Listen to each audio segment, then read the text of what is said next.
මං අම්මට කියලා තියෙන 14 වෙනිදා අමතර පන්ති කියලා. අපි දෙන්න හම්බෙමු. ඔය අර බෙන්ච් එක ගාවට එන්න. හරිද? අපි දෙන්නගේ නමත් එකේ කොටලානේ තියෙන්නේ. මං එන්නම්කෝ. වැලන්ටයින් සමරන්න නේද? තේ උඩුච්චියක් එක්ක. හිටපන්කෝ මං කරන්න.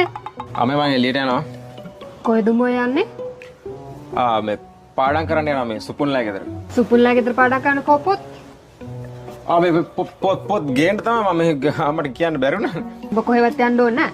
මං කාන්තිට කතා කරලා සුපුන්න ගෙදරට ගෙන්න ගන්න. ඔම ඊටපන්. මේ සුපුන්ට කතා කරන්නේ අම්මා. හෙලෝ කාන්ති. මේ සුපුන්න පොඩ්ඩක් ගෙදරට යවනවද? මේ අපේ පුතාත් එක්ක පාඩම් කරන්න. ඇන්ටි සුපුල්ලා මේ අද දෙන්න කොහෙවත් යන්න ඕන නෑ. මෙන්න මේ ගෙදරට වෙලා පාඩම් කරන්න. ඇන්ටි පාඩම් කරන්න. හරි හරි. හරි හරි.